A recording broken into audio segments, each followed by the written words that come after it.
I just want to say before everyone starts, though, I am nervous as fuck, and I never get nervous. So this is kind of weird. I could yell at bosses all day. I could yell at the police all day. But somehow James Henry is making me nervous. Letter carriers say they've been working for more than 500 days without a contract. And today, they made their voices heard on the streets of USPS failed to protect Eugene Gates and others. Can't take it no more. Mail carrier robbed at gunpoint. Yes, are targeting these mail carriers for their universal keys. Nearly 1,200 reported attacks and other assaults on postal workers just last year alone. Welcome to the Next Generation Carriers podcast. My name is John Murphy. I'm out of branch 4716, Naples, Florida. My name is Christopher Sampieri. I'm from branch 18, Southeastern Massachusetts, where I'm the legislative political director, and I've been a carrier for 9 years. My name is James Capone, letter carrier for 18 years, branch president of branch 764, Dedham, Massachusetts. Murph, you're muted. Oh, sorry. This is our usual disclaimer.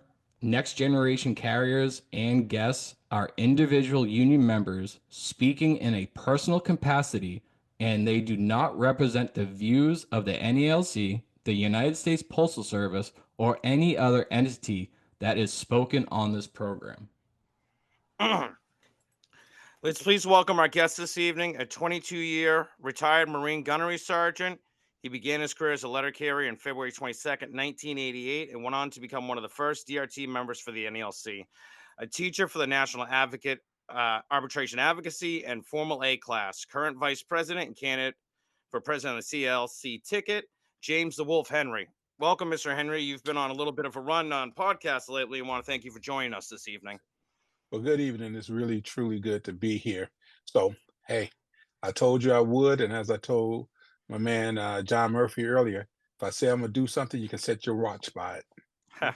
I did want to say real quick, I was listening to your 8th arbitration episode, and you said a phrase that I absolutely loved, and I looked it up right after because I had never heard that phrase, and it was your difference between anger and righteous indignation. And that Correct. Line absolutely hit me, where I was like, that is such a great line and such a great definition of what us carriers are going through. Absolutely. You know, every time people often think, my man, that, you know, you're supposed to not be upset about anything. But there are causes that I've often said before that are worth fighting for. And there are things that should not occur that you genuinely have righteous indignation. You have a right and you're justified in your feeling angry or dismayed or disappointed about something. And in this particular instance, I genuinely feel that the letter carriers and even the union activists such as yourself, myself, John, and James certainly have righteous indignation. And unfortunately, you know, some people get a little upset when we express it, but we're expressing it not only on behalf of ourselves, but on behalf of those that we represent. Thank you. What are your thoughts in the 600 days of negotiations we dealt with for the contract? What at this point, we're probably close up to 700, right? What are your feelings in regards to how long it had taken just to get a TA in the 600 days?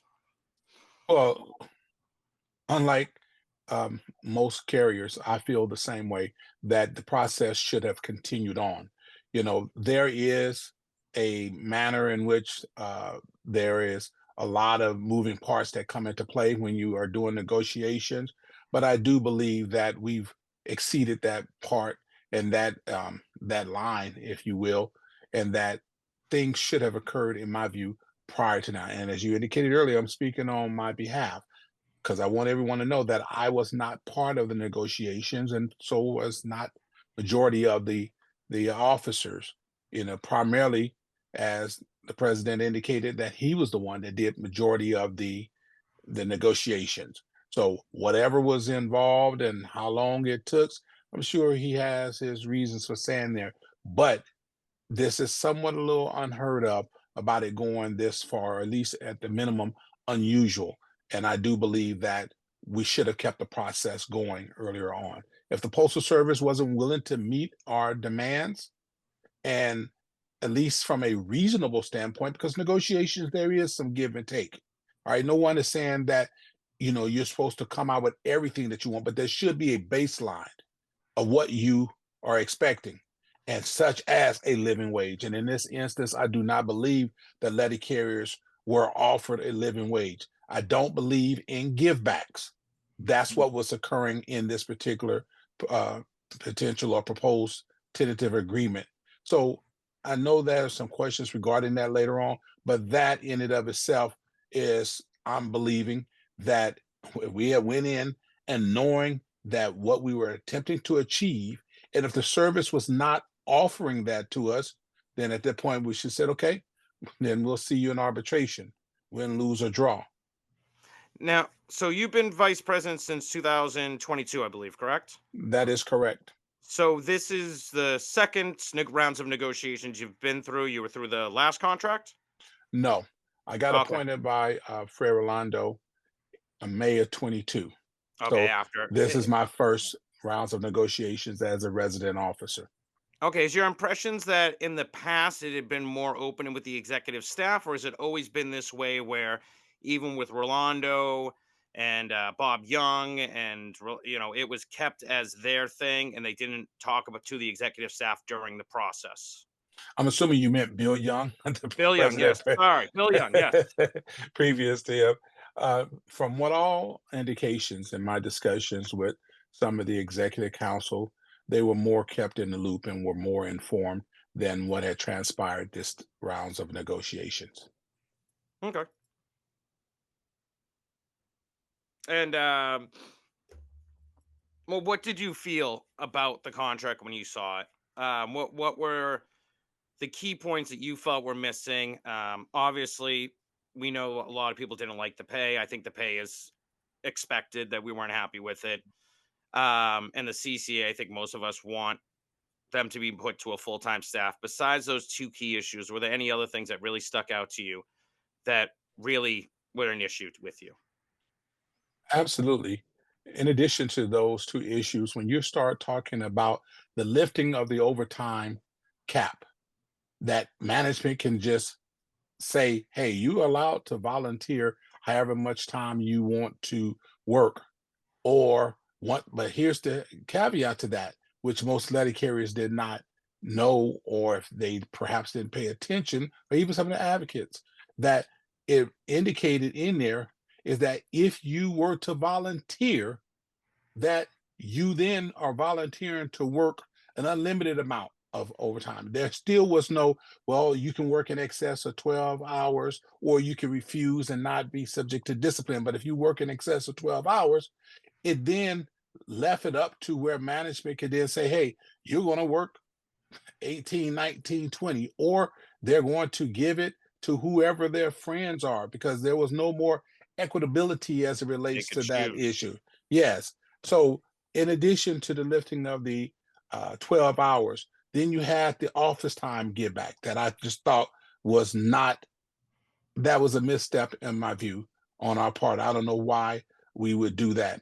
In addition to the 1260 lifting of those limits and the office time give back, then you start talking about this disciplinary issues that, for example, the 16/7s, the emergency placements, when they were saying, well, you can utilize your leave while you're out. Well, here's the, perhaps in my view, the unintended consequences is that someone says, I want to use my leave. Now, think about this here, is that letter carriers that win their case and say it's fully rescinded and they're told to put back to work, more often than not, they do not get all of their returned back to work, and management will choose often to just disobey the arbitrator or disobey the step B decision. They do not comply. And so if someone has been off work for a period of time and they utilize their leave to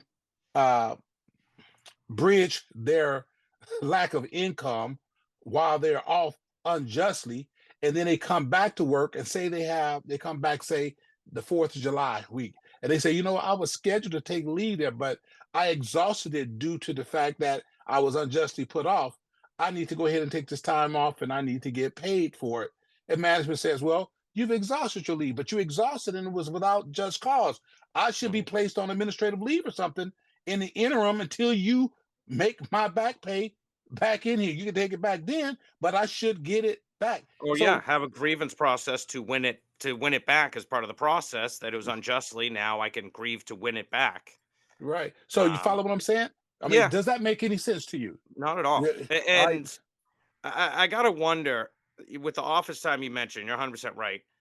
Do you feel that there are members in the executive staff or higher up in the ANC, Renfroe himself, that are completely out of touch with what happens on the workroom floor? When I read that 22-minute change from the 30 minutes, the same with the past memos, it felt in the hour office time, it felt like they released this memo not knowing what was going to happen on the battle lines with us. They had said, oh, well, management, this is just just to use for the route inspections.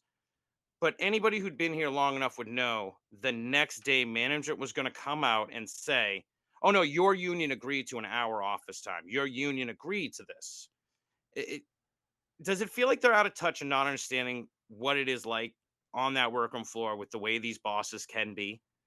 see, like you just said here, that is again perhaps an unintended consequence. Now, I will give them, whoever in this instance, from what we can tell, it was Brian, and based on what he was saying, give them the benefit of the doubt that they meant well.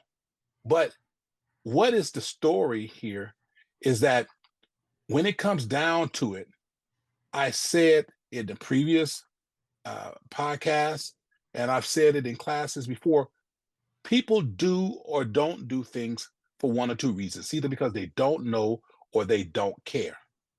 Now, how does that come into play right now? Is that I don't know, and I wouldn't go as far as to saying that they're out of touch, but what I will say here is that someone is not listening to the letter carriers to the extent that they should. And we have an obligation to make sure that everyone knows what it is that's expected of them. And then once that is done and you get the opposite effect, and someone chooses not to either adhere to or incorporate what is being said to them when it has some legitimacy in this instance, is it because they weren't aware of what the carrier's plight is, or is it because they don't care? And it's easy for someone to get into a scenario or a situation where I guess you kind of get nose blind. You don't have the smell test no more as to what's going on because you've been isolated in your own world, so to speak. And the one thing that I know, and this is why anyone will tell you, anyone that's been to any of my classes and so on, and anyone that's reached out to me, I give them my phone number. I talk to them because I want them to have a sense, and I want to know what it is that I need to do. How can I actually be of assistance to you? And I can only do that by being informed. So again, brother, people either do or don't do things for one or two reasons, either because they don't know or they don't care. It's not necessarily always because they're out of touch. It's about where your heart condition is at. What means the most to you? You're right. And going back to the TA, I'll tell you one of the tough things I had with it was the uniform situation. We had been told at the convention that the post office wanted it, the union wanted it. We all know the system needs to be fixed, and they didn't fix it. And we recently had a rap session in my area, and the day before I left, I had a carrier come up to me, newer carrier, doesn't have a uniform yet. Dedham is mostly a suburban area. And he said, look, I'm out delivering in the dark. I'm not in uniform. I'm a black letter carrier going up to drivers, people's doors. I don't feel safe not in uniform. Why? And this is what they're offering me, where I can't afford to buy a uniform now. Well, what am I going to be able to get to hold it off for 2 years? And the fact that they couldn't fix the uniform situation for newer carriers, holding it off for 2 years for a guy like me, 18 years. All right, cool. I can hold it off for 18 years. I have thousands of pairs of uniforms. For my younger carriers, doesn't do anything to hold it off for 2 years. They need rain jackets now. They need winter jackets. They need uniforms. They need pants. The fact they didn't get that part right really was tough to swallow. Absolutely, I agree with you. It's actually insane. And it's kind of a murder-suicide situation in terms of, we shoot our own selves in the foot by not pressing that issue, I think, to the degree that we can or should. And then we get a pushback where I was stating earlier that when people don't care, how much effort are they going to put into it? And so when you have your frontline supervisor, your station managers, that wearing a uniform is no big thing to them. They don't care. All they care is that they got a warm body in the office and you go out and carry the mail. Trying to get the uniform is perhaps in their mind not on the top of the list, but it should be for one of the reasons that you just indicated. Notwithstanding the fact that this has been in almost since the inception of the Postal Service of having uniforms, you would think that they would get that particular portion right. There are CCAs, like you said, particularly one, you're already not getting paid well, and you have these lower end or lower step career carriers that when you're having to spend a couple of $100 for shoes and $100 for pants, and what most people cannot choose to make their uniform or offset or supplement their uniform allowance when they're barely able to put gas in their car to get back and forth to work. Myself being from Los Angeles, I was talking to a friend over the phone, and I was paying my when I was home on leave, I was paying my gas bill, meaning inside at the gas station, and the lady said it's $99. I said $99, and it was a car. It wasn't no SUV because you're talking about the gas is $6, $6.80 a gallon. You're spending $500, $600, $700 a week, depending on how far you got to commute, getting back and forth to work. So something as simple as your basic necessities, and you having to worry to supplement your uniform allowance, because even if you don't do that, something is also that is simple. Even if you don't wear the uniform, who wants to sully and tear up their own clothes in the performance of their job when the contract says that you're supposed to provide the letter carrier with all the equipment and their necessities to perform their duties? Yeah, and it's one of the things I realized. A lot of my younger CCAs, there's actually a pride in wearing the uniform. They wanted it because they want the pride of wearing the uniform. Some of these are younger kids that this is their first real job where they feel like they have a career. It's not a job, it's a career. To wear that uniform meant something. And the fact they have to wait a year or two sometimes to get the uniform. And now we're offering something that they can buy a rain jacket and a pair of pants, and that's the uniform allowance. We're giving them hand-me-downs in my branch, and like they're the younger brother or younger sister. You don't get a new uniform, you get a hand-me-down from a guy that retired 5 years ago. It ain't right to treat our carriers. No, it's absurd. And the fact of the matter is like I said, this has been something that's been around forever, meaning uniform allowance. You would think that they would get it right at this particular point in time. And then you have the uniform vendors that just exploit the Postal Service to no end. When they get an increase in the uniform allowance, the price of uniforms go up, but they go up astronomically. And then notwithstanding the fact that you have a supervisor or manager that has the nerve to say, well, I'm going to discipline you because you have shoes on that don't have the green tag.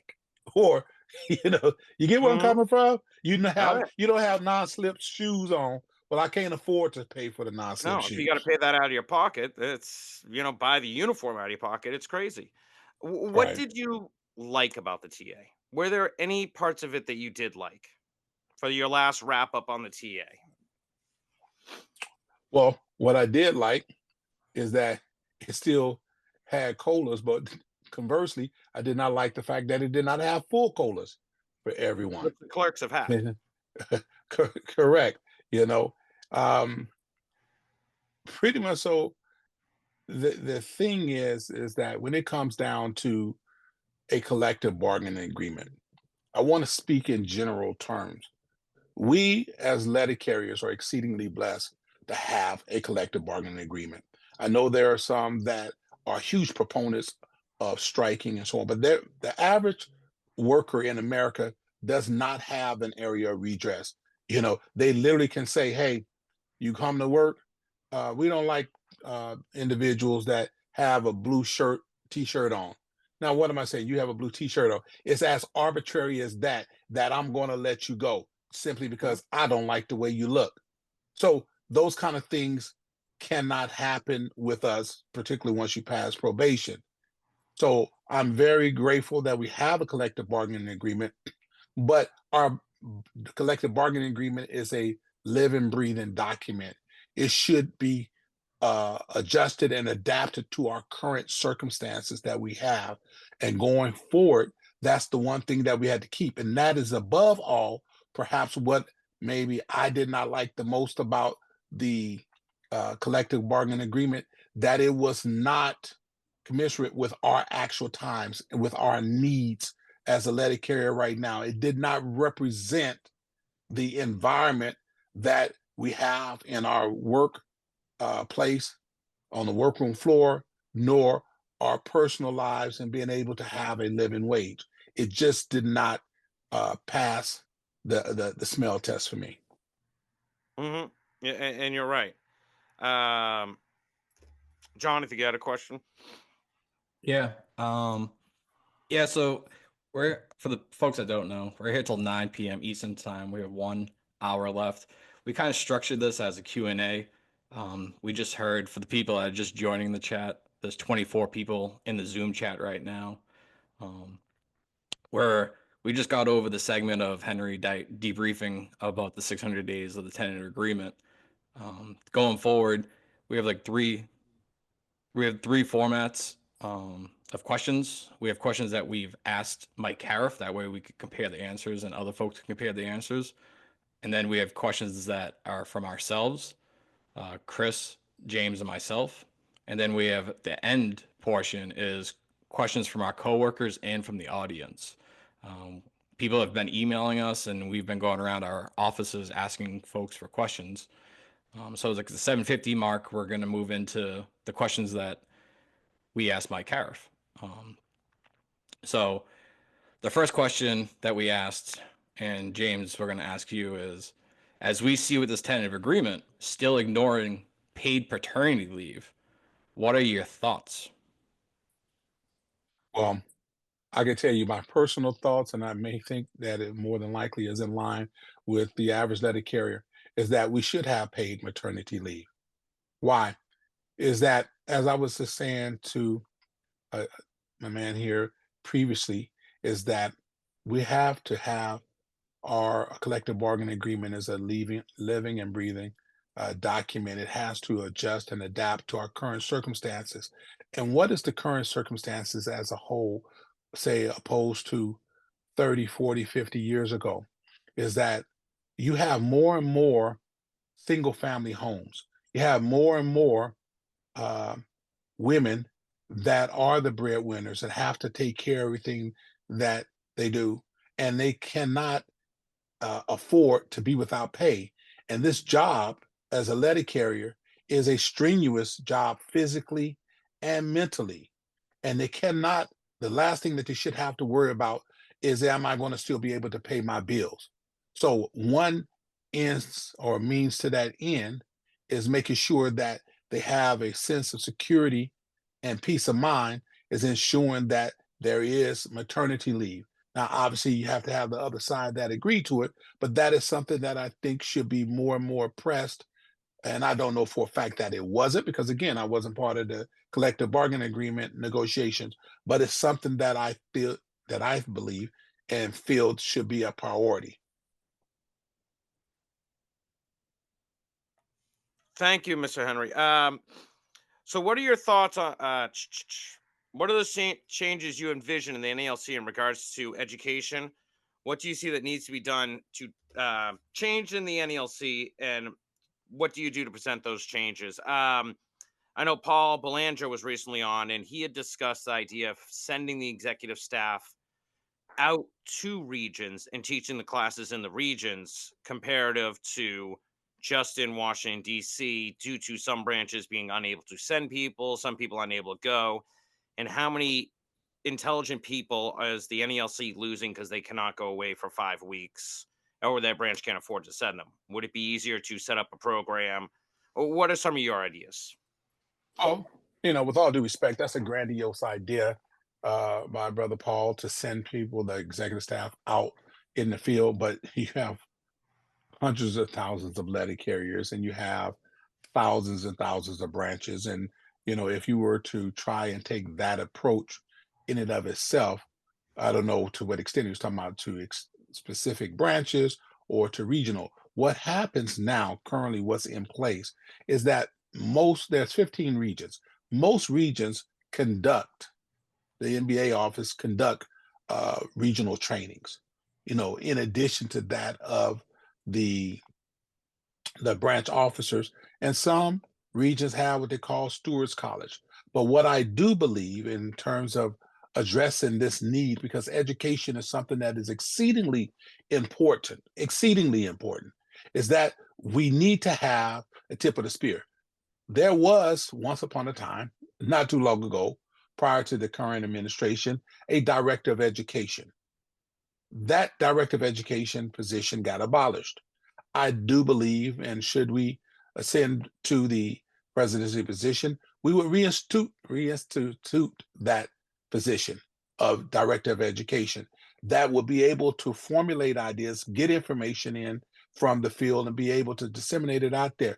There are other things in addition to the national business agents conducting training. Perhaps there could be an additional emphasis on doing it more frequently, because they have a staff. They have regional administrative assistants, have RGAs. And then in addition to that, you have the branches that can assist, that you can bring, people, up and comers, up on assignment to assist. Now, obviously, if you have the executive officers, if he was talking about resident officers or executive board out in the field, then there's nobody running the shop, so to speak, at headquarters, which is things that still needs to occur. But you have to also employ, you have your dispute resolution team, your Step B members. Those individuals are contractually competent. They're talking about your creme de la creme when it comes to contractual issues. They get a really true sense of what is actually occurring out in the field, and can perhaps sculptor a program or a subject or issue that's reoccurring, that seems to be prevalent, in that particular area or in the Postal Service as well, and go out and educate on those things. I do know, like I said, I was one of the first. I got appointed by Vince Brado himself back in 1997 as the first dispute resolution team member in California, out of the Santa Ana district.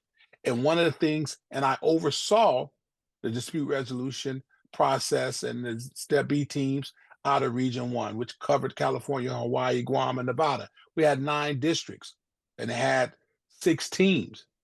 And as such, we would regularly dispatch them, or dispatch a team to take 2 or 3 weeks off from actually doing cases, and go out and educate, particularly in offices that we saw that there was some kind of breakdown that needed intervention of the educational process, people not knowing what to do and how to do their job. And then we would elevate the backup team members to fill in, to keep the wheels, so to speak, a continual rolling, and decisions to continue to go on. So there's an array of things, but it's always easy to throw out ideas, but you gotta correlate ideal world with real world. All right. Thank you for that. So my question, I have a couple right here. Just a quick and easy one. I don't know if you know this guy named Louis Dejoy. Maybe he's been in the news a little bit lately. Louis Dejoy, should he stay or should he go? What do you think? Well, there is a pro and con to anything. I know it's unpopular. He's an unpopular figure with the Postal Service, letter carriers. That is, you know, from what I've been told, again, I've been up there for 2.5 years. But one of the reasons that Fred Belando, that is, was not so down on him, that there were certain things that he did and help advance the letter carrier's cause. I don't know all of those things myself to be a fact. But what I do know is that whoever it is, whether it's Louis DeJoy or Almond Joy, if they're willing to work on behalf of the letter carriers, that I'm for them. All right, I didn't expect that. That's all right. Almond Joy, that's a good one. All right, next question I have here too. This was a bit of a longer question because I like to do a little bit of labor history in this too. And this is a quote from the UAW President Shawn Fain. And here it is. If I could have a dream scenario, Shawn Fain told In These Times, it would be that all of organized labor maps their expiration dates to May 1st. The United Auto Workers, whose new contract covering 146,000 workers at the Big Three, are strategically set to expire on May 1st, 2028. The union wants others in the labor movement to align their own expirations for that date, setting up a battle with some of the country's biggest corporations in 4.5 years. What if they align their demands, like demands for an end to forced overtime and for the restoration of 8-hour days, Shawn Fain said. Calls for a general strike usually skip over the hard work of organizing one, but UAW leader Shawn Fain is urging unions to align their contract expiration dates for May 1st, 2028, setting up the possibility of a mass May Day strike. Not only could it push the employers, but it would also put some big pressure on politicians during a presidential election year. For people who don't know, May Day has its roots right here in the United States. In 1886, the streets of Chicago, where workers were organizing and fighting for an 8-hour day, the demand was met with brutal resistance from employers, who used both vicious mercenaries and the police to violently suppress mass protests led by the Union. A bomb exploded in Chicago's Haymarket Square during a clash between the workers and the police on May 4th, 1886, killing several police officers and strikers. The result was a sham trial, and 7 laborers were sentenced to death. Question. What are your thoughts on coordinating the next contract on a May 1st, either in 2028 or in a different year, in coordination with the UAW and other unions? With that being said, and I can kind of figure out where he's going with that, because unlike the letter carrier craft, they do not have interest arbitration. They have to take a job action. They have to have a strike. So it's to their membership's interest that if they were to coordinate with other unions, you have a bigger and more mass out there protesting for whatever benefits and wages that they're looking for. We are different in that sense. And just like how he's looking out for his best interest, for his auto workers, whatever we do, we got to keep in mind always that our first and foremost priority is our letter carriers, full stop. And so if the May 1st aligned with our interests, fine. If it's not, and don't get me wrong, I'm not at all poo-pooing about standing in solidarity with our brothers, sisters, and brother unions. What I am saying here is that we have a collective bargaining agreement that, should we not come to any kind of agreement for moving forward, that we have interest arbitration. That, in my view, is beneficial to the letter carrier. Most unions would die to have interest arbitration. Where the problem is, as I stated the other day on the CCA corner, is that our problem is not the system, brother. It's the application of the system. All right. Had we complied or adhered to the timelines of, once we got to that 60-day mediation period, and the Postal Service was not ready and willing to give us what it is that we thought we should have, and we weren't very close to getting that, then we should have moved forward and gone into arbitration, and we wouldn't be these hundreds of days down the road. Here's the one main benefit about having interest arbitration versus taking a job action. And I know that it appeals, that job action, that it appeals to the emotion, because people are feeling like, yes, I'm out there and I'm sticking it to the man, right? And I'm letting them know, voices loud and clear, that no, we won't go for whatever it is that you're trying to sell us. However, to be effective, and that's the first and foremost thing that we got to keep in mind as representatives and representing our people, is that we first and foremost want to be effective in what it is that we're doing. And to be effective, if you're out there taking a job action, you can take a look at majority of them. Fortunately for the United Auto Workers, their strike most recently ended it pretty much so in a short order, you know, considering that it could go on. But when you start talking about the average letter carrier, who are just your average working class individuals, most of us don't have a huge nest egg set up. And so you out there striking. What happens when you hit your second, third, and fourth week without a paycheck? Most people then are going to have to default to trying to go get another job to take care of their immediate needs. And so we're blessed in regards that while we are fighting, while there's a dispute, that we have a system where our letter carriers still continue to get paid and not dependent on a strike fund where they may be getting $75, $50 a week or something like unemployment, that they can still take care of their priorities and their necessities. So above all, I am all for, and I am completely down. What I would do as a president is that if that's what came about, we would definitely have a contingency of our letter carriers and officers and so on, and encourage them, go be with them, go assist them in solidarity, go stand with them. Because guess what? The next job that you say may be your own. So we need to be, and my pastor used to say, to have friends, you must show yourself friendly. And so we need to make sure that we're out supporting those that support us and whether they're supporting us because they're taking up labor issues. Thank you. The next question is a bit long. There's a lot of background to it, right? So the unionized membership in the United States in the 1970s was 27%. By 1980, it was down to 23%. By 1990, it was down to 16%. By year 2000, it was down to 13%. By 2024, we are down to only 9% of the workforce in the United States is unionized. This is the first time in recorded history where we have fallen into single digits. Meanwhile, the top 1% earned 7% of all wages in 1979, whereas now the top 1% earned 15% of all wages in 2021. The bottom 90% received just 58% of all the wages in 2021. Wages for the top 1% and the top 0.1% skyrocketed by 200% and 465%, while wages for the bottom 90% grew just 28%. According to Bank of America, about 30% of American households live paycheck to paycheck. We have UAW President Shawn Fain wearing t-shirts that say "Eat the Rich."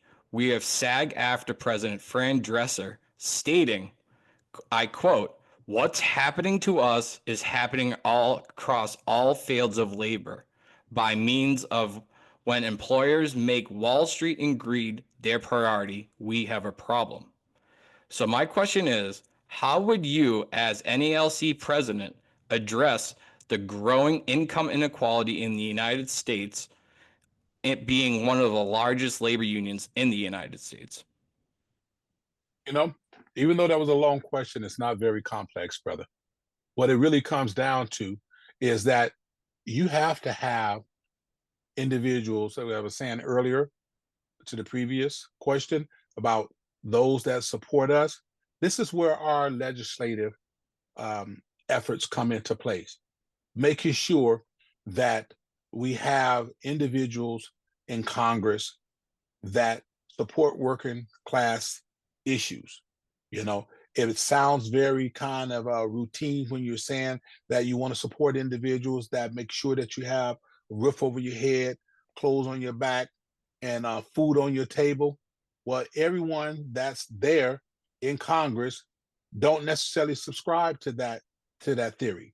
And so we have to push the issue about getting out the vote and voting individuals in that are going to pass legislation that makes it easier for us to have a sound collective bargaining agreement, that makes it easier for us to have good health benefits, that make it easier for us to be able to perform our duties and not have it eroded away a lot of times with technology. You may have seen or heard that, what was it? I think it was a longshoreman that recently was going to go on strike and went on strike, and they negotiated a contract that, look, we want to come back. Not only did they get a substantial general wage increase, they said, we do not want this technology that you're trying to propose to come in here, because they understood how it would impact the preservation of their jobs. Now, we have DPS in here. Mail is automated to a large degree. You go to some of these hotels, as much as I've traveled, I've seen host robots taking food from one room to the other, getting on the elevator by itself. I was startled initially when I saw robots out in the parking lot of a grocery store when I was in Kansas City in August, patrolling the perimeter. So how is it that we make sure that, like you said, that we're to increase our wages? First and foremost, we must preserve our job and not let it be whittled away by so much technology in which that there is no job.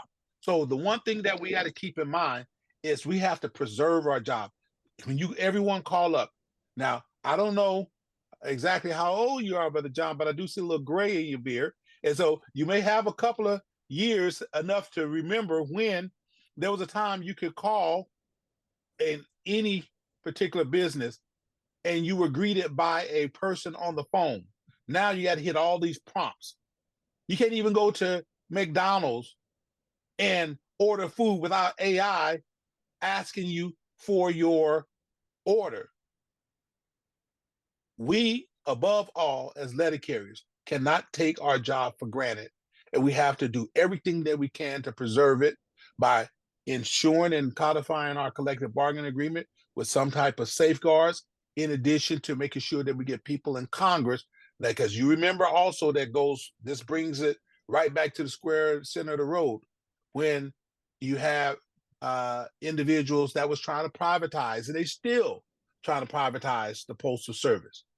And because it's been regarded as such a stable and secure job so long, we say, oh, no, that's not going to never matter. Well, they didn't think that the Berlin Wall was going to fall, did they? But it did. And so we have to make sure that we're on the job. People like yourself and I, and letter carriers as a whole, educating them not only what their collective bargaining rights are, but educating them as to the forces that are out there that would love to see our demise. Cool. Thank you. In regards to preserving our jobs, and I got hired in 2021, and as growing up, this was the job, right? Growing up in Massachusetts, you either worked for the T, which is the public transit, you worked for the city, or you joined the post office. Now there's no lines trying to get in here. So preserving our jobs is a good question, because the NALC letter carrier pay schedule, effective March 11th, 2023, listed under Table 1, their starting pay for full-time regulars is listed as $30 an hour. Do you, as vice president and or also as a presidential candidate, support the demand for $30 an hour starting wage? And if not for full-time regulars, do you support a $30 an hour starting pay for part-time flexibles? I ask this because Renfroe just previously came out saying he's moving forward to abolish the Table 2 and move everyone up to Table 1. So if everyone moved up to Table 1, their starting pay for letter carriers would be $30 an hour. Let me share this with you. And again, you did give a disclaimer earlier about, I don't represent the views of the NALC. I'm representing my own views and how I feel. And let me tell you also, anyone that's listening here is that I am answering these questions primarily my experience as a union representative and activist that's rooted in being a letter carrier myself. What would I want from my representatives? What I think and what I believe and what I've stated over and over again is that the letter carriers should be industry leaders in wages, benefits, and working conditions. Now, how does that translate specifically to the question that you're asking? Is that whether it's $30, $40, $50, I would even support $100 if we could justify that's what our labor is worth. All right, that's the amount, not a specific dollar amount, but what is a living wage coupled with what represents our worth? What is our labor worth? And when I said industry leaders, I've stated before, this does not mean, even though there's regulation that says we should be comparable, I don't think it's sufficient enough for us to be comparable, because UPS, FedEx does not have to contend with what we contend with. They don't get the same standards and mandates placed on their workers that we do. So we should be in excess or exceed whatever they get. So if they are getting $49 an hour or whatever, as they like to say, if that is in fact the case, then we should be getting a minimum of 50 or more. So that's my 2 cents. Now take that, and 15 cents, you might be able to get a cup of coffee, brother. Now, Brother Henry, so when I came in a couple of years after I'd come in, we had a rally for the preservation of the 5-day delivery. And before that, I believe it was 98, we had harder work, higher pay. With Stephen Lynch's HR 70 coming up and the fight against privatization of the post office, should the NALC be mobilizing us for rallies across the country to support HR 70 and stop any action toward privatization of the USPS? We have in the past, and we should be now and henceforth and forevermore. You heard me stating and advocating for the preservation of our job earlier. Did you not hear that? Yes, sir. Absolutely. I think whatever, not just rallying, whatever means is necessary for us to get it across over to Congress that this is a workforce that you should treat as radioactive. You should leave us alone. The Postal Service is an institution, as was stated earlier, that most employees, particularly the letter carriers who are the face of the Postal Service, people are very proud to be. I did a retirement some years ago, and I often will ask the letter carrier, did they serve in the military? Because I don't want to be remiss in giving them their props as well. And that letter carrier stood there and he literally said, no, but I served in the Postal Service. I said, all right, I feel you, because sometimes, even though it's not a armed forces, we are seemingly on the defense all the time. We're always fighting on behalf of ourselves and the community, because it's the letter carrier. Like I said, that's the face of the Postal Service. We're the ones that demonstrates and has earned the Postal Service its greatest reputation of being reliable. You've heard me say, if you listen to anything I've said, what the best ability is what? Dependability. So it doesn't matter how technologically advanced someone else is. They can have the best computers, the best workers in their minds over there, meaning people educated. But if the community cannot depend on them to service them in the most dire times, then what's their use? That's where we come into place. And that's the same thing that I use as an analogy with us as representatives. It doesn't matter how smart you are, and no matter how gifted you are, no matter how much education you've gotten. If you cannot be relied upon, brother, it don't mean nothing. So the best ability is dependability. That has been a stamp of acceptance by the United States and by the nation as a whole, and by us. We come in with the mentality is that we know that we're going to be getting up, dressing up, and showing up for work when most other workers don't. And Exhibit A was COVID-19. So you mentioned armed forces, and I actually had a question from one of my carriers. In my branch, we have 3 veterans and 1 active Army. So the question was from branch member Tyler Haskell in regards to when you became president, when you do become president, do you feel the post office needs to do a better job in how they explain the benefits of a service member that they get in regards to the post office, in regards to leave, everything else? It can be a tricky situation to explain.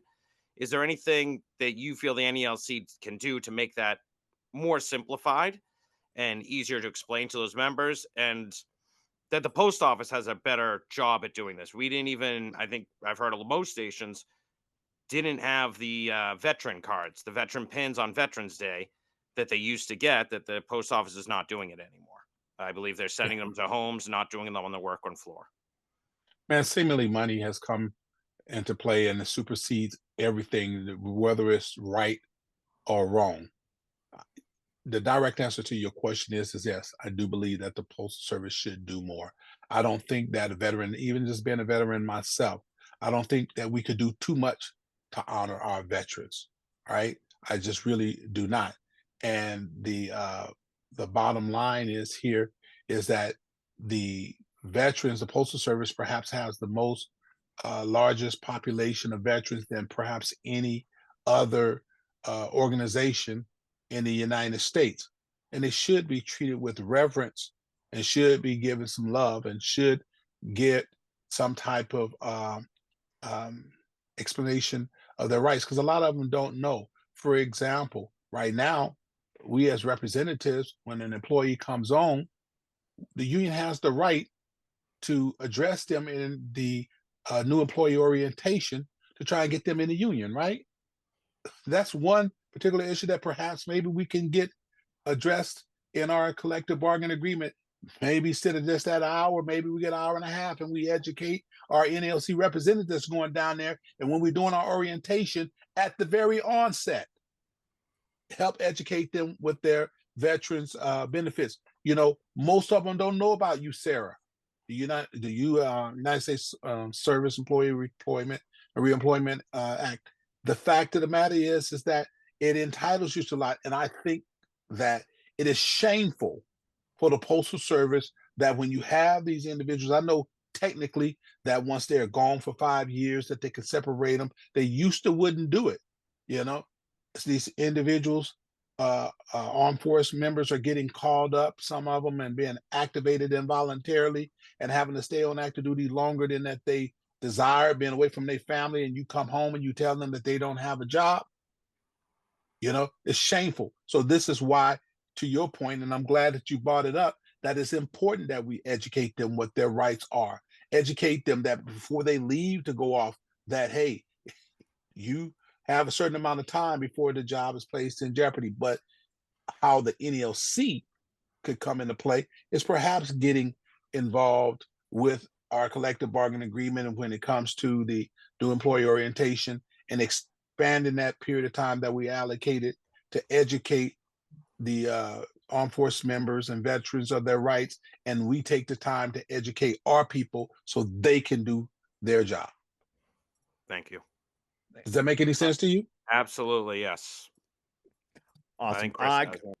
Yeah, I got a question for you. How do you and future Director of City Delivery, Corey Walton, plan to handle stationary events? Well, you know, some of those things here are on a case-by-case basis, but a lot of times that when individuals get accused of just out there malingering, you know, sitting around stuff, is that not necessarily the case. The first and foremost thing when you're talking about the stationary events, are you talking about when individuals get disciplined unjustly for or be accused of been stationed there. Just on scanner data, because even at my office we had some temporary postmaster, and they're like, well, the scanner said you were sitting, just on scanner data alone, which is happening. They're not doing observations where we are. It's just scanner data, that whole issue. Yeah, well, the thing is here, we have to hold management accountable, just like how we hold ourselves accountable. And one of the things that I do when it comes to our advanced formula and beyond class, for example, what I emphasize much is placing an emphasis on us holding management to the standard level that they should be held to. That means that they have to prove what they are accusing you of. Now, that still doesn't change that you may not feel a little, even if they don't issue discipline, that you feel a little harassed or annoyed or bothered with unnecessarily. But dealing with it here is we have to win those battles every time. That will not stop management from doing it, but it can certainly minimize them when they realize that they are suffering needlessly by losses in arbitration or step B, simply because we've elevated our representatives' standard of holding management accountable for making unfounded accusations. Let me share this to you, is that the strongest instinct to man is self-preservation. You can't make management do anything, but you can make them want to do something. You can make them want to do the right thing. And when you do, and how do you do that?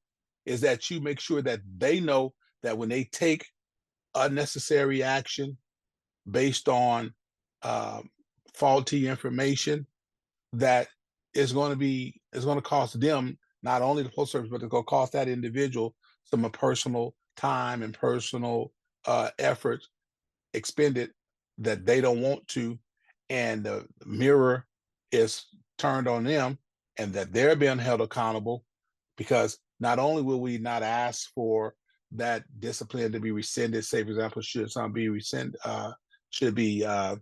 issued, if they continue to do that and issue unwarranted discipline, and then we start talking about, are you creeping or encroaching into areas of harassing or creating a hostile work environment? We got collective bargaining under the M665.16-24 about creating a hostile work environment. All right, your code of conduct. You can't just treat people any kind of way that you want to under the guise of you doing your job. So guess what? You continue to issue unnecessary and unwarranted discipline, and we take 7, 8, 9, 10 of those or whatever, and say, guess what? They're going after this individual, and then we start attacking them personally and filing grievances for creating a hostile work environment or not maintaining an atmosphere of mutual respect, and or after you get several of those, moving on to maybe creating, filing a grievance for a violation of the joint statement in violence and behavior in the workplace. And how do you get from A to Z when it comes to that? Why? It's because once we continue to document that and show, and you start off with mutual respect, so you start off with creating a hostile work environment and not adhering to the code of conduct, then, because the joint statement, it says joint statement of violence and behavior. Management likes to often just rely upon the violence portion, says and behavior. So what is the most important line in my view in that document? It says those whose pattern of conduct continues will be removed from their positions. And so you have to document and demonstrate a pattern of behavior. And so when we're showing that they're utilizing these stationary events to try and document that a carrier is not following instructions or not performing their duties, we can flip the script on them if we do our job right and we educate our people. All right. Awesome. Great answer for that. Another question I have following up here. What would be the three first things you'd want to do to show your union members that you would be different from the current regime? The first and foremost thing here is that I would want to make sure that we are all on one accord, that we unite. All right. Because you can't move forward when you have half the boat rowing backwards and the other half rowing forward, right? The second thing is, in addition to moving forward, is making sure that everyone, whether you are a male, female, one-day CCA, or 30-year employee, have access, full access to being educated and opportunities for upper mobility in this union. All right. And that, so therefore, my philosophy or my mantra is the best person up, not the next person up. And then thirdly, to not manage our affairs primarily by memorandums. They have a place in our,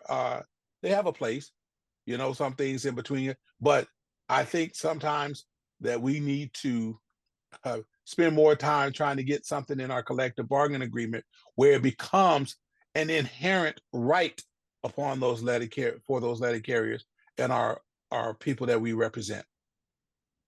Excellent. And one follow-up question too. I think for the first time in our union's history, this tentative agreement actually bypassed a vote of the executive council.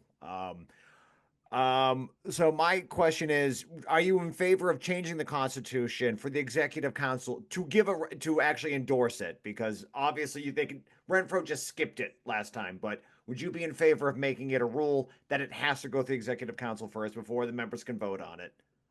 What I do believe is that the leadership should be involved. I do believe that the leadership, in this particular instance, you specifically relate about the executive council, because it goes back to the very beginning of our interview here about being informed. How can any leader make a sound decision without being informed? All right, this is a democracy. The majority rules, not somebody that is feeling themselves. The fact of the matter is that the executive council, if I do believe you have the executive council review the information and had been given the opportunity to give it input. Now, when this TA had came around, we saw it at the exact same time that it was posted on the website. So there was no discussion in regards to how do you feel about it or what do you think. It just kind of went up. These are the things that we presented, that it was already agreed to when it came to us. So there was no discussion about, because it was just basically, it wasn't going to be able to be overturned because he had agreed to a tentative agreement. That tentative agreement was not a collective yes. So the answer to your question is that I believe that whether it's the executive board or the resident officers, that even though the Constitution allows for him to go ahead and do that, that prior to that, at least should be some robust discussion about it.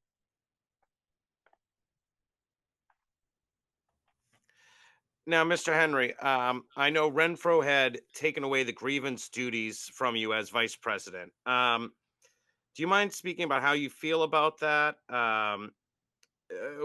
Do you feel you're being unused when you're not in that position or not in charge of the grievances? And what do they have you doing in this situation if you're not dealing with the duties? That's usually the sole duty of the vice president, is in charge of grievances, correct? At least it's been traditional in regards to the vice president has been overseeing the grievance arbitration procedure prior to me arriving. Lou Dross and the other vice presidents, oversaw the dispute resolution team, arbitration, scheduling, and advocacy, and all of those other things. My opinion about that here is, obviously I was taken aback by it because there is nothing that's been ever articulated to me that there was any performance issues. Now, I would not have been appointed by Fred Rolando had I not demonstrated competency. All right. I've been doing what I do out of my, come February 22nd, I have 37 years in the Postal Service. Of those 37 years, 36 and a half of them has been representing letter carriers in some form or capacity or another. I worked as a full-time officer, like going back to what I was saying here, not only that I was a steward and officer for Branch 1100, I also was a Step B member, like I told you, very beginning. And I've been in hundreds of arbitrations, been highly successful in those arbitrations. Usually speaking, if you have 50% win rate, you kind of considered a rock star. You know, I'm talking about hundreds. I mean, I presented myself of over about 157. I've been in hundreds with TAN and so on. And I have like an 85, 88% win rate, somewhere thereabout. Why is that? It's because I took my job very seriously. So not only that I started off as a steward on the workroom floor and was a steward for my branch, an area steward, a full-time officer for my branch, a Step B member for a couple years, regional administrative assistant, RAA, for 10 years, arbitration advocate since 1995. The point that I'm making, not only have I had the education in those fields, I have an immense amount of experience in doing what I do. My record speaks for itself. So how does it apply? I don't feel so much as bad for myself as I do for the membership, because I know what I bring to the table.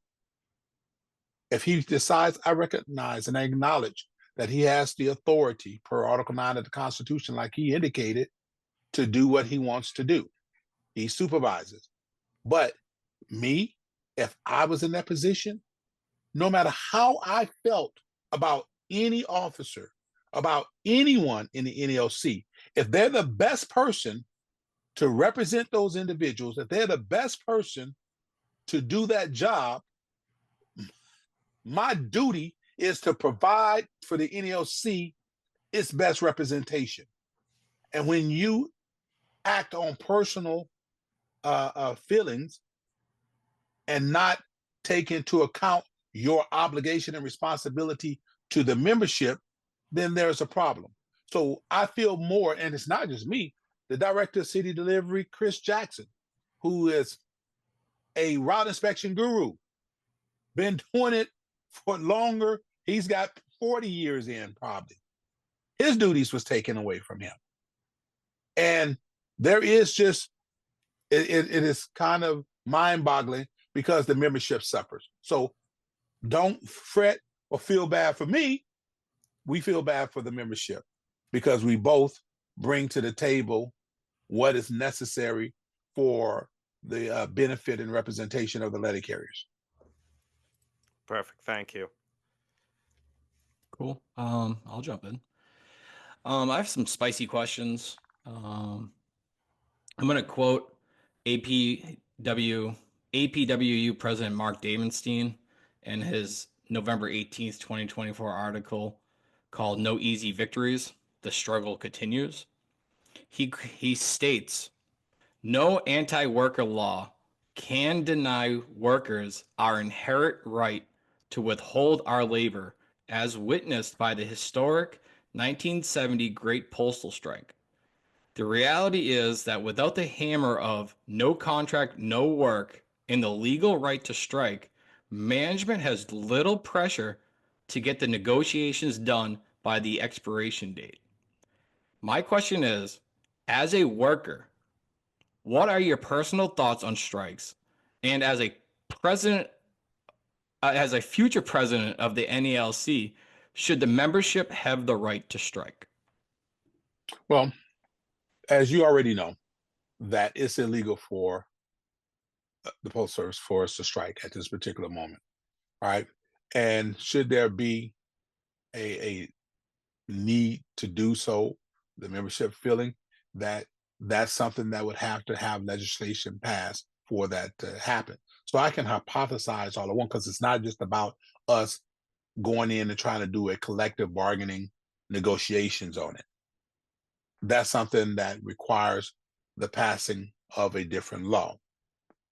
But as I stated earlier, I certainly understand and empathize for those that feel that a strike would be in the best interest of our efforts, because it's much more in your face right then and there. It's not dependent on somebody in some room negotiating on your behalf, as what we have here.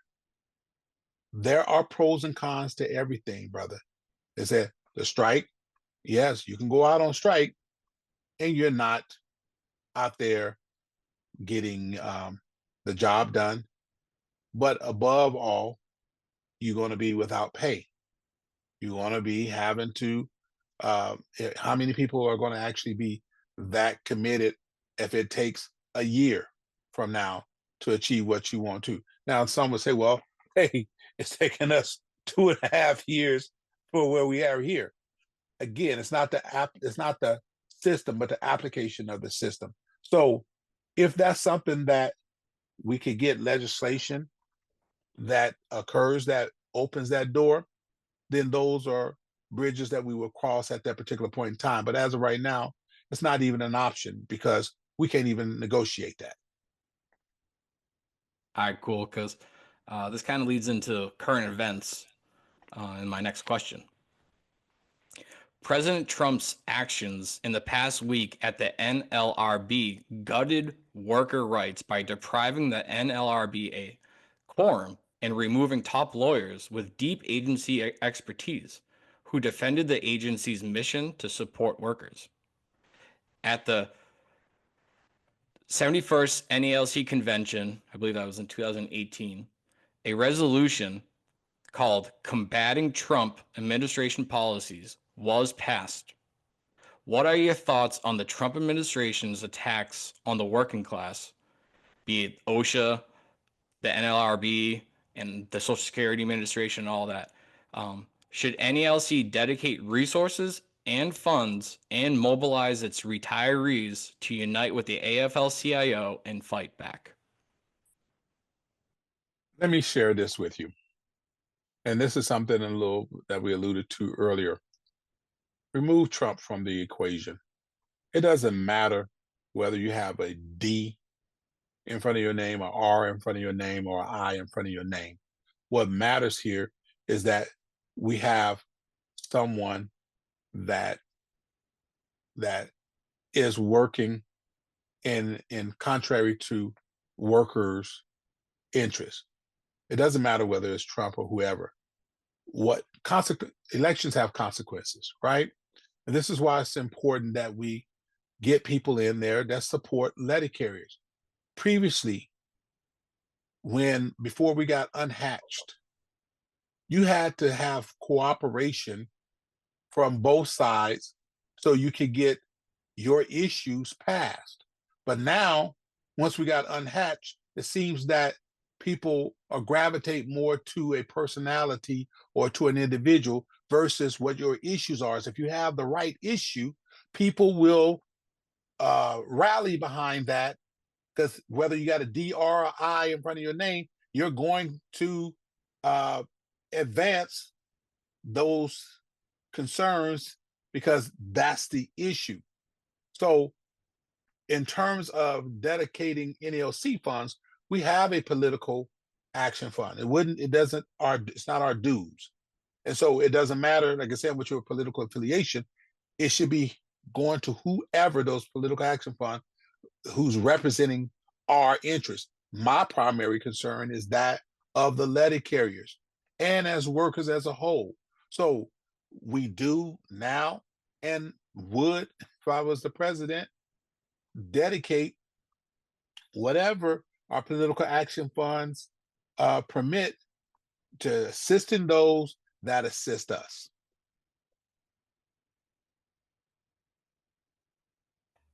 Thank you, Brother Henry. I have a two-part question. The first part is from carrier Bobby DeMartin out of Branch 34.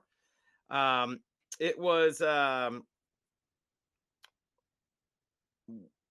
would you think of teaming up with Mike Caref to join forces, as ultimately jeopardizing winning back the NALC for the rank and file members by splitting the vote to the benefit of current President Brian Renfroe?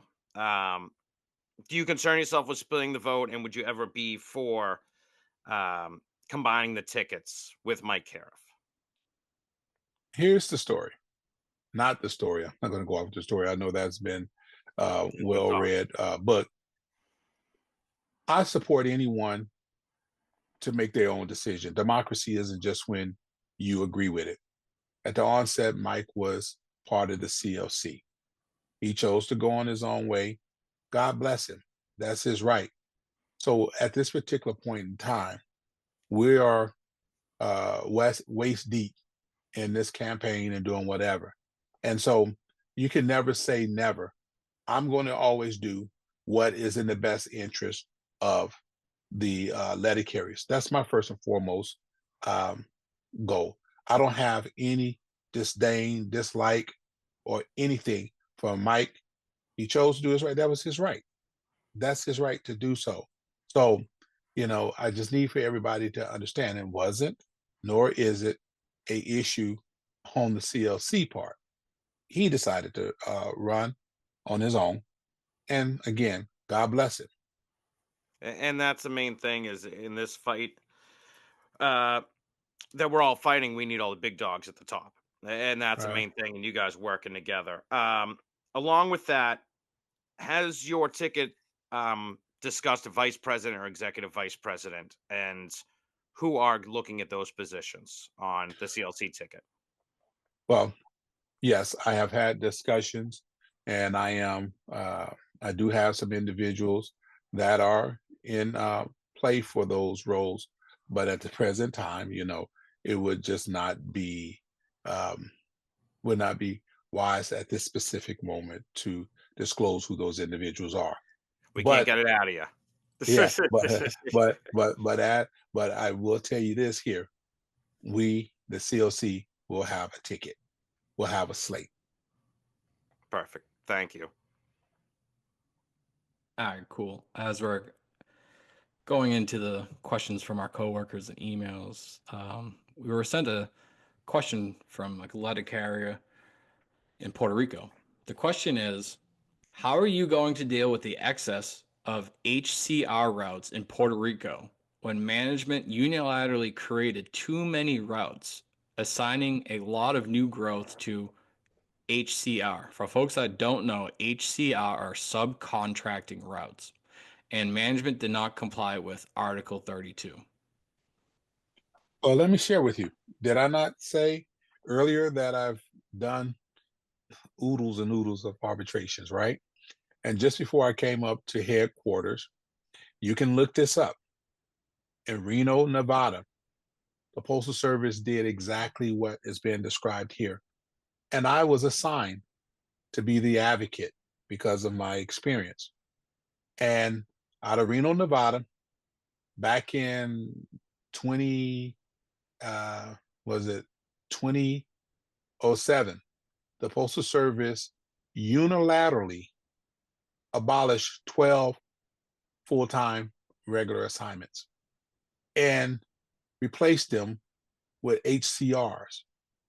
And most of these assignments were senior carriers. Well, if it got declared interpretive, went up to headquarters, and similar to as was been described there, they did not comply with Article 32. 2018, it got, after from 2007 to 2018, it got remanded back down to the parties to discuss again and determine that there was no interpretive issue.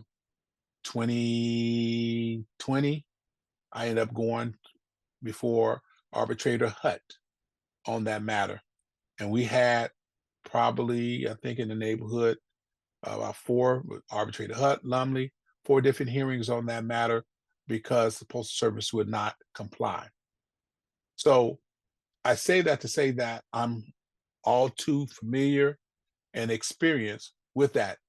And the good news is that we won. All 12 routes were restored the HCR assignments were and the contracts were abolished, and those carriers are very happy. If that is in fact going on, and it did not hear, then we will do the same thing. We will run it through the grievance procedure because that's our area of redress.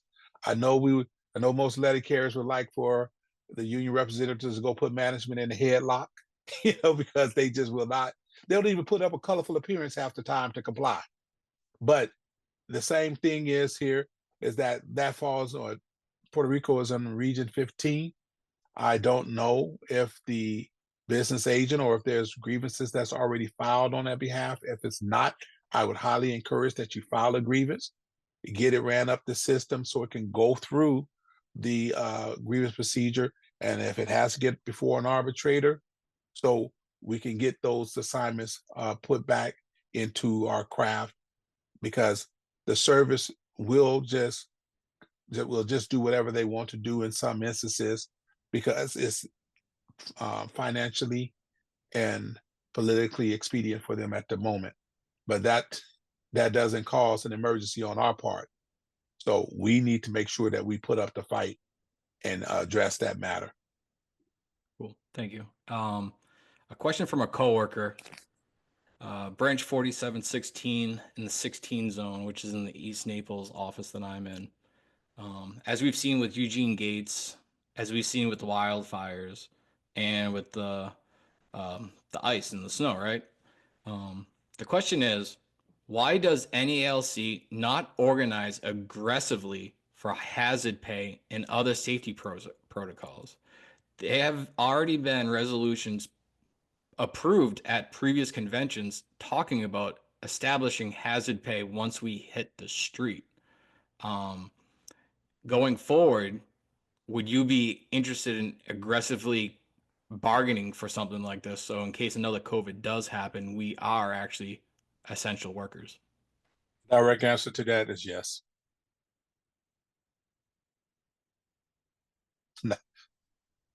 All right. Oh, it's a quick and easy one. All right, awesome. And I want to congratulate John Murphy on having the most Bostonian accent you've ever. I mean, we're from Boston, John, but hazard pay, kid. That's wicked good. Wow. All right. So even for me, dude, you're laying it on thick. You're scaring the people. All right. Yeah. All right. Let me. Yeah. So I got one from Boston here. This is from Ryan Miller, branch 34. Ryan has a way with words, so this is a good one here. So.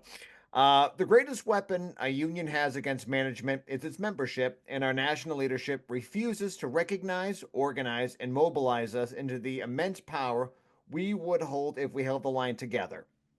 An effective union is a militant, creative one that engages with and seeks to activate every member and is not wholly reliant on a vast and ever-churning grievance mill, as essential as that mill is. The work of the union is currently entirely in the hands of a relative few, on the floors and in the halls. Our union's purely legalistic approach is a failure. Question: beyond honoring the open bargaining and contract rally resolution, how do you plan to further draw a largely dormant membership actively into the union? What would those activities be? Well, you cannot overstate the power of unity. That is our superpower. That's why you have a union, to unite. So the first and foremost thing here is that people feel disaffected, so they don't feel a part of something, right? So the average member doesn't go to their union meetings. And a lot of times they don't go to the union meetings because they were never asked to go to their union meeting. Not because in and of themselves that they don't have a interest. I remember there was a carrier in my office there in Pomona, California, Johnny Gonzalez. Spent 36 years as a letter carrier, and he was a scab. I go up to him when I become a steward, and I ask him to join. And I said, Johnny, why hadn't you never been a union? He said, because nobody never asked me. So first and foremost, we would have to enact some kind of aggressive, like you got to get out the vote, get out to that organizing type spirit, get people to go out and identify members that perhaps never been to a union meeting or feel disaffected or feel dismayed with their union, and demonstrate to them that you care. Lead by example, because that is our superpower as a representative.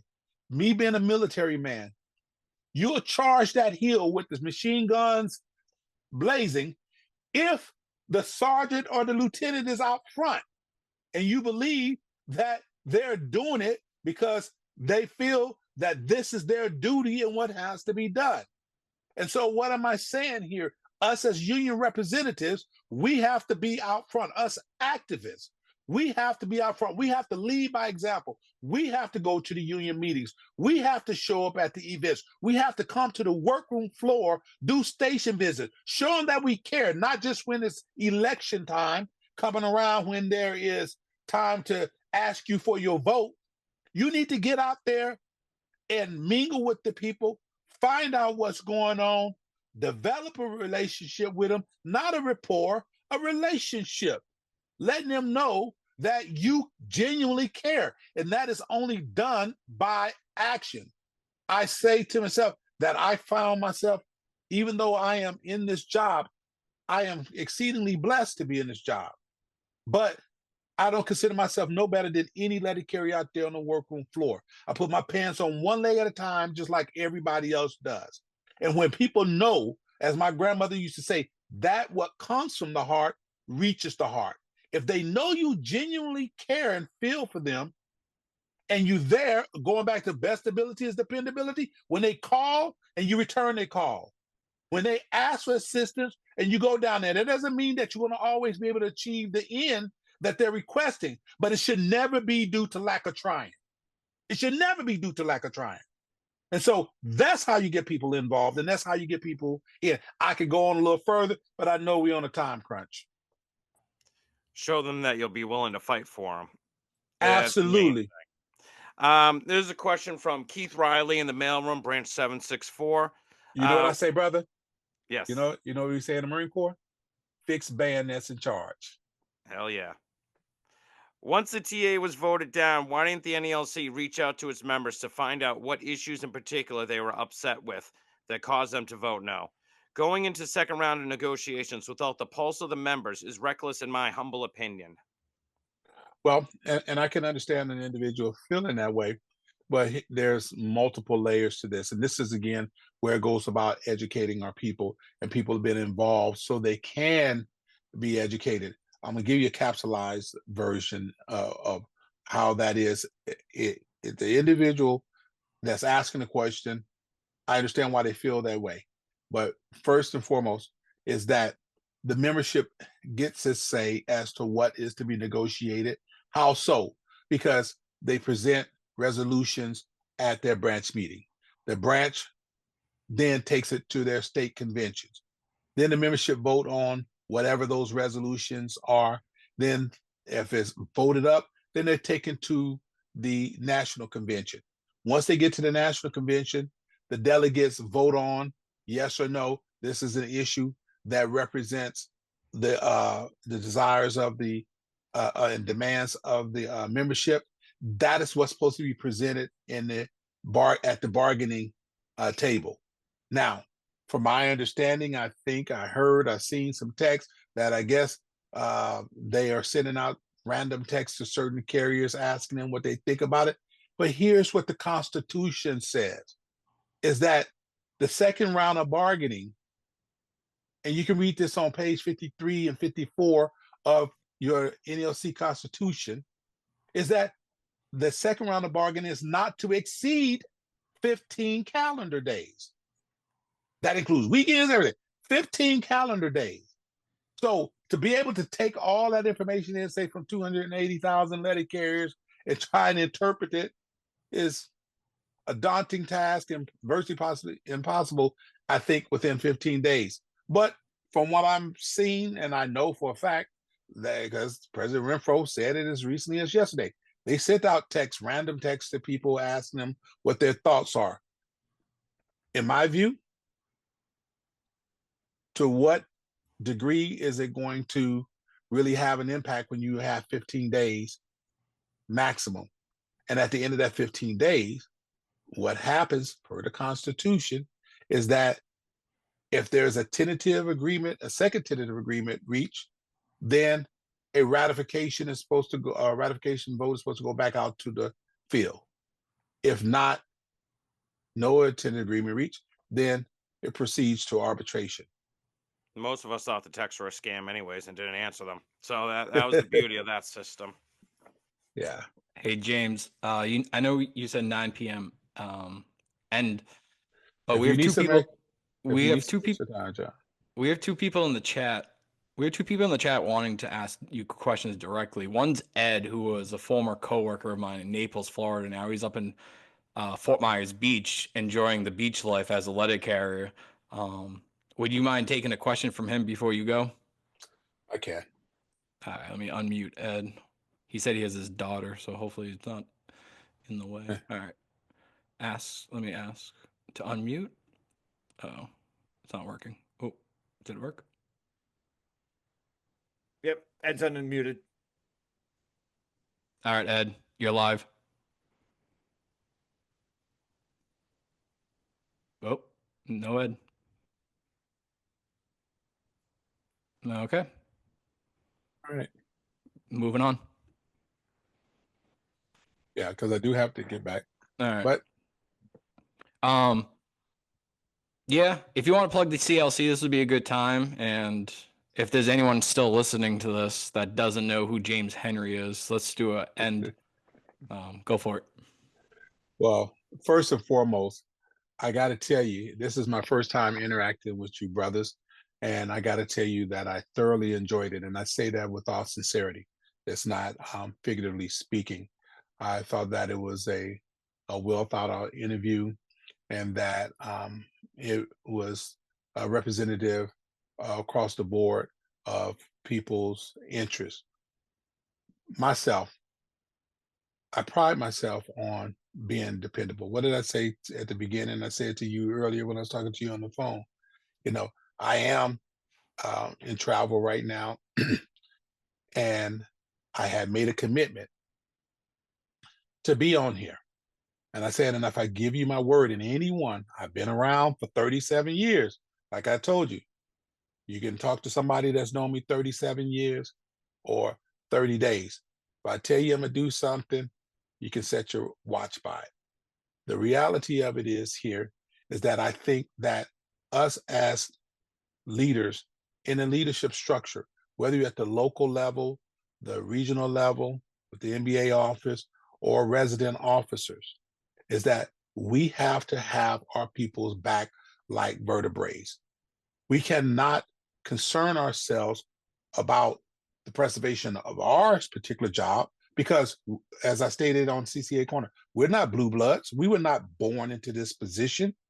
You know, we have no birthright to be the NLC vice president or the president or any other position in the NLC. If you do your job, people will support you if they believe that you are looking out in their best interest. And that's the one thing that anyone has been around me any period of time knows, that I will go down with the ship with you. Like I said, I don't make promises that I can't keep. I don't say that I'm going to get you $500 when it may warrant $50 or whatever the case may be. I'm going to do my absolute best. That's what you can count on. There will never be due to a lack of trying. And I can speak with authority when it comes to that. Why? Because I've been where a lot of carriers have been. I know what it's like to depend on somebody to do their job. And if we're not going to stand up and fight, there are those that was trying to exercise or employ some type of fear mongering amongst the craft. And they were saying that we were being divisive. What divisive is because you don't agree? Because you don't agree? In what universe is a democracy that you're vilified for having a voice? That's the whole essence of democracy, is being able to speak up and speak out what your truth is. And then the majority will make the call. That's not divisive. Divisive is when those that try and suppress those that speak out. That's what's divisive, because people feel resented.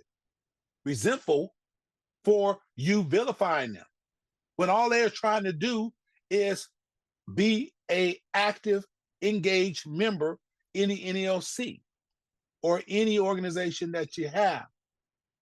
My job is to make sure that your interest is represented. I said on another podcast before, or when I was speaking in Minneapolis last week, every military person goes through boot camp. Every single one of us. Why? Because it doesn't matter what your specialty is. It doesn't matter if you are a dentist, a doctor, you are an administrative person, you're a motor transport individual. At the core of your existence as an armed force member is that you are a rifleman. You're in the military ultimately for the defense of this country. That's what your primary job is. The other is your specialty. My specialty with the NLC, the correlated for you, is that I'm the vice president. But at the core of my job, I am a representative. That's what I am. It doesn't matter if I'm the vice president, you're the president of a local. Your primary job is to represent the interests of the individuals that you're responsible for. Because why? The acronym that precedes every single number in the NALC is the acronym NALC. It don't matter if you branch number 2, 34, 38, 1100. What precedes that is NALC, National Association of Letter Carriers. We're many branches, but we're one trunk. I'm not the union. I'm not. Or no one on that resides at 100 Indiana Northwest in Washington, D.C., in that building. They're not the union.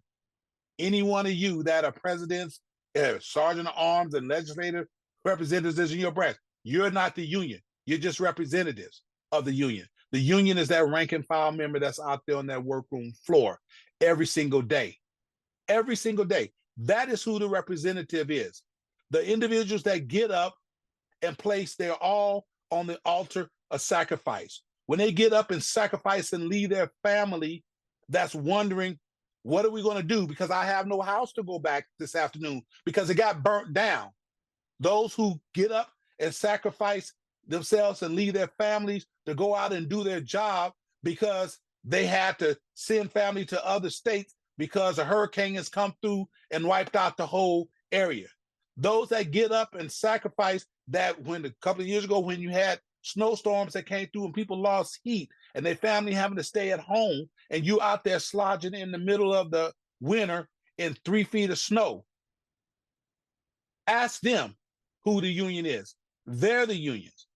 And because of that, that's why our labor is worth more than any pittance that was offered to us. And those are the things that I take very seriously and I take to heart. I am at a place where I could retire, but I don't retire. Why? I'm not retired because as long as I'm working for the NLC, and I say that I'm a part of you, I'm a part of you in every single sense. And that's not to throw any shade on anyone.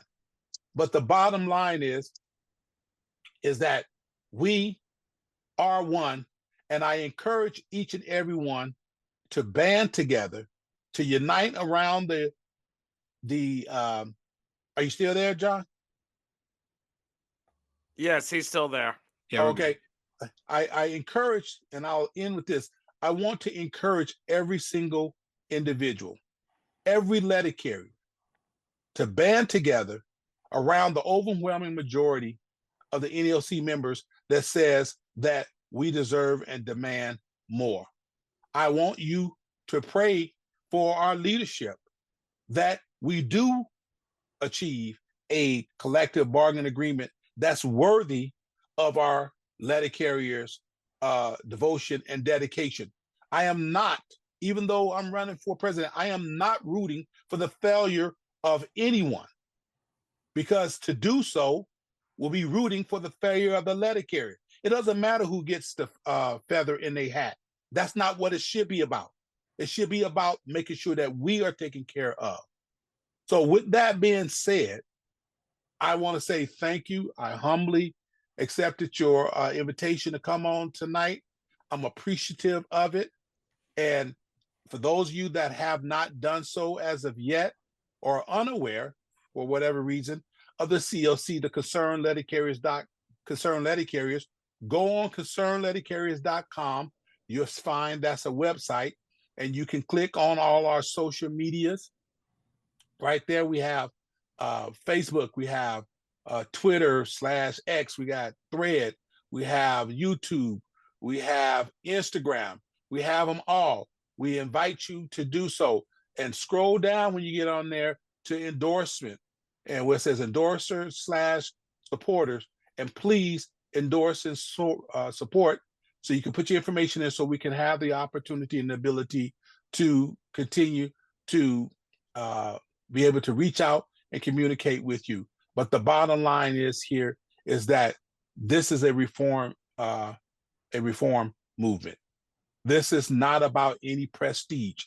I am not running, just for the record, I'm not running because I have this overwhelming desire to be the president. I was recruited by the COC for this position. And it took me almost 2 months to say yes, because I knew what it would take, that if I was going to be in for a penny, I'm in for a pound. And I'm all the way in, and we're going to run all the way through the tape to make sure that everything that's coming to the letter carriers is given to them. And if it doesn't arise to that, it will not be due to lack of trying. I want to say thank you, and God bless to each and every one of you. Brother Henry, I wanted to thank you for coming on. You actually asked a question I didn't get to answer, and it was in regards to what makes you a standout candidate. And listen to you speak, the way you demand attention, the integrity, and your conviction is something that the NALC could really use right now. So I want to thank you for coming on this tonight and presenting yourself to the crowd. Again, thank you. I was really, really happy to be here. I appreciate it, to all three of you brothers. All right. And to all the members that decided and took the time to get on here, I know that each and every one had an opportunity to do anything else that they wanted to do this evening. They could have been watching TV, but or helping their children and doing whatever. But you decided to take a moment to listen to and join in. And I'm grateful for it, and I don't take it for granted. I want to finish this off by announcing that James Henry has been on other podcasts before. This is not his first time. So if you're interested in learning more about James Henry and the CLC movement, please check out James Henry on the podcast FEDUP with Ron Speakman. It's episode 37. And make sure to check out From A to Arbitration podcast, where James Henry has been on a few times as well. These are two podcasts that are worth checking out into the coming year of voting. But yeah, thank you, James Henry. Yeah, wait, what's the second one? From A to Arbitration? I never heard of it. Any good? Yeah. All right. Well, if anyone's never heard of it. I would encourage you also. Just yesterday, I was on CCA Corner. Definitely check that one out as well, right? Because they are focusing in on the CCAs. And just give me a hot second to say that I do think that CCAs are sometimes taken for granted by everyone. And they are union members just like you and I. They don't do an abbreviated job. They don't pay prorated dues. So shout out to the CCAs, much love. And we want to do everything we can to get you to be all career workforce as well. Awesome. All right. Well, thank you very much. Thank you all for tuning in. And we'll see you in probably about 2 weeks for our next episode. So thank you very much for being here. And thank you, James Henry.